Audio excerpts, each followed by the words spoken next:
میں اکثر دیکھتا ہوں کہ میاں صاحب کے شعر پڑھے جاتے ہیں نا تو لوگ رونے لگ جاتے ہیں، لیکن قرآن پاک پڑھا جاتا ہے تو ہمیں رونا کیوں نہیں آتا؟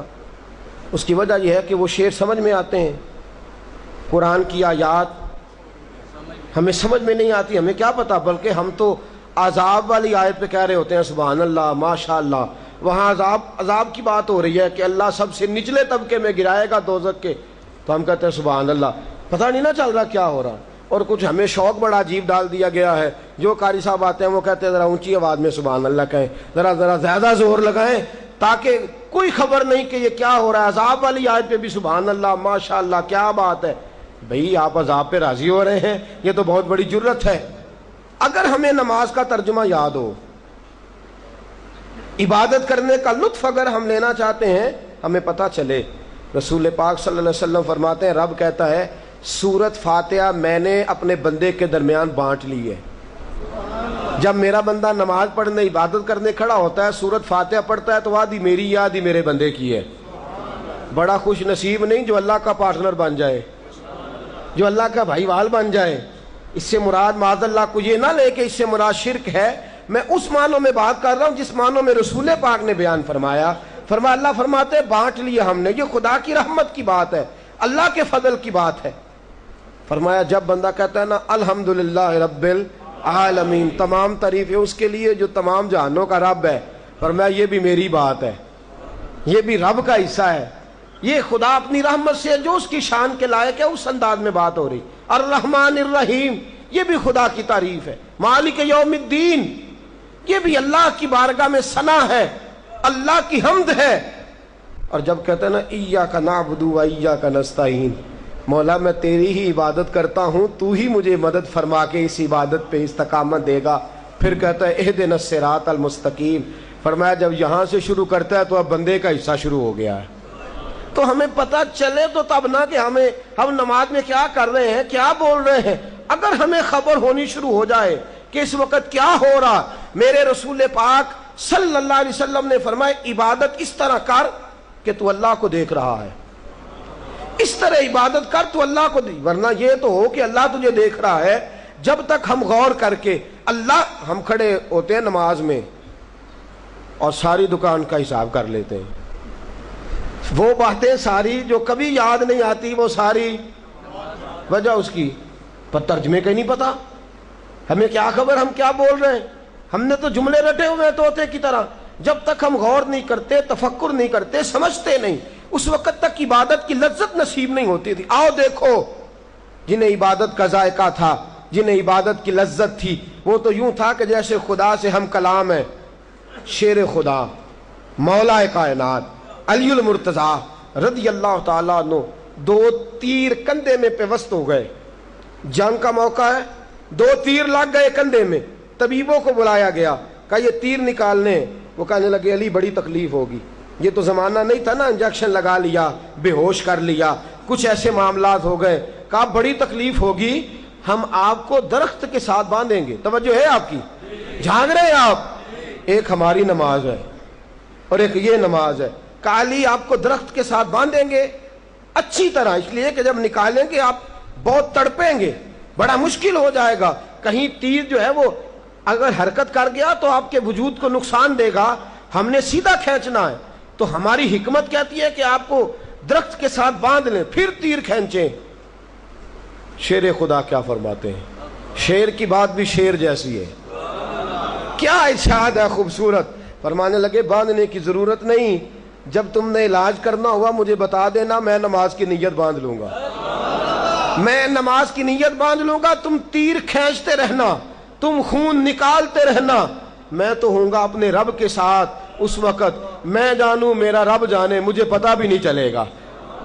طبیب کہتے ہیں آئے، 1 نہیں 2 نہیں 4 نہیں، درجن آدمی، 12 آدمی آئے، جناب علی نے اللہ اکبر کہہ کے نماز کی نیت باندھ لی، کہتے ہم نے تیر کھینچے، جناب علی نے حرکت بھی نہیں فرمائی۔ جناب علی نے، یہ وہ لوگ ہیں جو عبادت میں ہیں، مجھے سوز دے، مجھے ساز دے، مجھے نیم شب کا نیاز دے، دم سجدہ خود کو میں توڑ دوں، مجھے ایسا ذوق نماز دے، میں تیری بہار کا پھول ہوں، میں کھلا بھی ہوں تو تیرے لیے، مجھے میری شاخ سے توڑ لے، مجھے اپنی زلف کا ناز دے۔ حضرت امام زین العابدین جناب امام حسین رضی اللہ تعالیٰ عنہ کے کربلا میں بچ جانے والے صاحبزادے امام زین العابدین رضی اللہ تعالیٰ عنہ گھر میں کھڑے ہیں، مصلی پہ کھڑے ہیں، نماز پڑھ رہے ہیں، گھر میں آگ لگ گئی، بچہ قریب سویا ہے۔ جب آگ کا دھواں اور شعلے باہر نکلے، محلہ اکٹھا ہو گیا، کوئی کسی بالٹی میں پانی لا رہا ہے، کوئی کسی مٹکے میں پانی لا رہا ہے، کوئی کسی پیالے میں پانی لا رہا ہے، آگ بجھاتے رہے، لوگ شور کرتے رہے، امام زین العابدین نماز پڑھتے رہے، نماز پڑھتے رہے، پڑھتے پڑھتے نماز فارغ ہوئے، لوگ کہنے لگے حضور آپ کے ارد گرد شور تھا، آپ نے توجہ نہیں کی۔ فرمانے لگے کیا ہوا؟ مجھے تو خبر ہی نہیں، توجہ ہے آپ کی؟ حضور نے فرمایا جس کا دل حاضر نہیں اس کی کیسی نماز ہے؟ ہماری توجہ ہی نہیں، ہمیں خبر ہی نہیں کہاں کھڑے ہیں، ہمیں پتہ ہی نہیں، ہم بے ذوق نماز گئے، بھاگے، دوڑے، جلدی جلدی گئے، سجدے میں ہم گئے لیکن ہماری پیشانی کو سجدے کا سرور نہیں ملتا۔ فرمایا امام زین العابدین نے کیا ہوا؟ کہا حضور آگ لگ گئی تھی، بچہ سو رہا تھا، گھر جل رہا تھا، آپ نے توجہ ہی نہیں کی، ہم آگ بجھاتے رہے، آپ نماز پڑھتے رہے۔ فرمانے لگے تم دنیا کی آگ بجھا رہے تھے، میں جہنم کی آگ بجھا رہا تھا۔ تم دنیا کی بجھا رہے تھے، میں جہنم کی آگ بجھا رہا تھا۔ جب کوئی عبادت میں لگ جائے ایک وقت لگتا ہے، ایک وقت لگتا ہے عبادت کرتے کرتے کرتے کرتے کرتے کرتے ایک وقت ہے، وہ جو حدیث میں حضور نے فرمایا نا کہ خدا کی عبادت اس طرح کر کے تو اللہ کو دیکھ رہا ہے، یہ صحیح بخاری صحیح مسلم کی روایت، یا اتنا تو خیال کر کے اللہ تجھے دیکھ رہا ہے۔ ہمارے صوفیاء فرماتے ہیں پہلے یہ پریکٹس کرو کہ اللہ دیکھ رہا ہے، جب یہ بات جم جائے گی پھر ایک وقت آئے گا کہ تم اس طرح ہو جاؤ گے کہ تم اللہ کو دیکھ رہے ہو، تم خدا کو دیکھ رہے ہو، ایسا وقت آئے گا۔ حضرت جناب حسن بصری رحمۃ اللہ علیہ کے پاس ایک شخص آیا، کہنے لگا حضور میں توبہ کرنے آیا ہوں۔ فرمایا کس بات کی؟ کہنے لگا میرا ایک غلام تھا، میں نے خریدا، مجھے توبہ کرا گیا ہے۔ وہ شخص بہت شراب پیتا تھا، بڑے برے کام کرتا، توبہ کر گیا۔ فرمایا کیا ہوا؟ کہنے لگے جی میں نے غلام خریدا، اور خرید کے جب میں اس کو لایا اور لا کر کے جب میں نے کہا اس سے، میں نے کہا کہ بھائی تو کس طرح میرے ساتھ ڈیلنگ کرتا ہے، میں تجھے ملازم رکھتا ہوں، کیسے کام کرے گا؟ اس نے کہا کہ بس ایک میری شرط ہے، آپ مجھے نماز سے منع نہیں کریں گے، دن کو کام بتائیں گے، رات کو نہیں بتائیں گے۔ کہتے ہیں 5 نمازیں پڑھتا، ایک دن رات کو میری اچانک نظر پڑی تو زمین سے آسمان تک نور ہی نور ہے۔ کہتے ہیں میں نے آگے بڑھ کے دیکھا تو میرا غلام نماز پڑھ رہا ہے، میں نے اپنی بیوی کو بلایا، دونوں گئے، ہم نے کہا یہ کیا ہے؟ اٹھا، کہنے لگا ایک زمانہ تھا جب میں روشنی ڈھونڈا کرتا تھا، جب میں نور ڈھونڈتا تھا، میری عبادت نے اب مجھے وہ مقام دیا ہے کہ جہاں میں ہوتا ہوں نور وہاں پہنچ جاتا ہے، روشنی وہاں آ جاتی ہے۔ کہتے ہیں یہ لفظ کہے اور کہنے لگا راز کھل گیا ہے، اب میں دنیا میں نہیں رہوں گا، وہ تو انتقال کر گیا، مجھے عبادت کے طریقے بتا گیا۔ شیخ شبلی کہتے ہیں ایک بادشاہ سے میرا اختلاف ہو گیا، بادشاہ نے مجھے شیر کے پنجرے میں ڈال دیا۔ کہاں؟ کتنا آسان ہے میرے لیے بات کرنا اور کتنا مشکل ہے اس موقع پہ سامنا کرنا، شیر کے پنجرے میں ڈال دیا۔ توجہ ہے آپ کی؟ فرماتے ہیں میں پنجرے میں گیا، شیر نے میری طرف دیکھا تو میں نے اللہ اکبر کہہ کے نیت باندھ لی۔ فرماتے ہیں میں نماز پڑھنے لگا، شیر میرے پیر چاٹنے لگا۔ بادشاہ مجھ سے کہنے لگا یہ کیا ہے؟ میں نے کہا یہ ایک مقام ہے، میں خدا کی بارگاہ میں آیا ہوں، اور جو جس کی بارگاہ میں آ جائے، جو جس کے گھر آ جائے، وہ اس کی پناہ میں آ جاتا ہے۔ جب سے عبادت شروع کی ہے میں اپنے رب کی پناہ میں چلا گیا ہوں، اب کوئی مخلوق میرا کچھ بگاڑ سکتی؟ لو آخری بات سنیے، حضرت سعید بن عامر رضی اللہ تعالیٰ عنہ نبی پاک صلی اللہ تعالیٰ علیہ وسلم کے صحابی ہیں۔ حضرت سعید بن عامر رضی اللہ تعالیٰ عنہ کو حضرت فاروق اعظم رضی اللہ تعالیٰ عنہ نے حمص کا گورنر بنا دیا، عامل بنا دیا۔ حضرت عمر کا طریقہ یہ تھا کہ بعد میں خبر بھی رکھتے تھے گورنروں کی کارکردگی کیسی ہے۔ حضرت فاروق اعظم پہنچے، پتہ کیا بھئی کیا کارکردگی ہے، جاگ رہے آپ لوگ؟ کچھ سو رہے ہیں بیچ بیچ میں، کچھ جاگ رہے ہیں؟ میں نے کہا کچھ سو رہے ہیں۔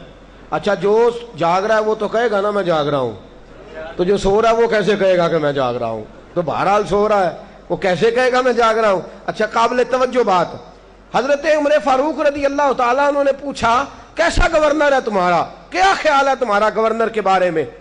انہوں نے کہا جی ہمارا گورنر بڑا اچھا ہے، پر 4 شکایتیں ہیں ہمیں۔ کتنی؟ 4۔ فرمایا کون سی؟ کہنے لگی جی حضرت سعید بن عامر کا معاملہ یہ ہے کہ دن کو ملاقات کرتے ہیں، رات کو کسی سے ملتے نہیں۔ دوسرا معاملہ یہ ہے کہ پہلے صبح صبح فجر میں آ جاتے تھے لوگوں کی بات سننے، اب دن چڑھے باہر نکلتے ہیں۔ تیسری شکایت یہ ہے کہ مہینے میں ایک دن ایسا ہے کہ ملاقات کرتے ہی نہیں۔ چوتھی شکایت یہ ہے کہ کبھی کبھی رونے لگتے ہیں اور روتے روتے بے ہوش ہو جاتے ہیں۔ حضرت عمر نے بلایا، لوگوں کو بھی بلا لیا، فرمایا سعید تیری 4 شکایات ہیں۔ پہلی شکایت یہ ہے کہ تو دن چڑھے آتا ہے، صبح صبح کیوں نہیں آتا؟ توجہ ہے آپ کی؟ کل خواتین کے حوالے سے بات ہوئی نا، تو ذرا ایک جملہ یہ بھی سنیے گا، کہا تو دن چڑھے آتا ہے بر وقت کیوں نہیں آتا؟ حضرت سعید بن عامر گورنر ہے صوبے کے، فرمانے لگے حضور آپ نے پوچھ لیا ہے تو آپ میرے امیر ہیں، آپ کو بتانا میرے لیے ضروری ہے۔ اصل بات یہ ہے کہ میری بیوی بیمار ہے، اس بھلی عورت نے 30 سال میری خدمت کی ہے، اب وہ بیمار ہو گئی ہے۔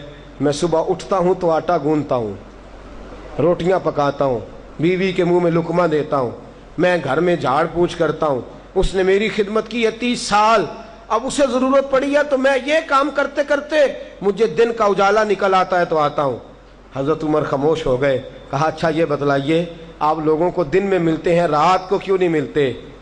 تو کہنے لگے عمر میں نے رسول پاک سے سنا ہے جو ایک سجدہ کرے گا اسے خدا کا قرب کا ایک درجہ مل جائے گا، میں نے دن رکھا ہوا ہے مخلوق کے لیے اور رات رکھی ہوئی ہے اپنے رب کریم کے لیے۔ فرمایا دن کو مخلوق کی باتیں سنتا ہوں، رات کو خالق کی عبادت کرتا ہوں۔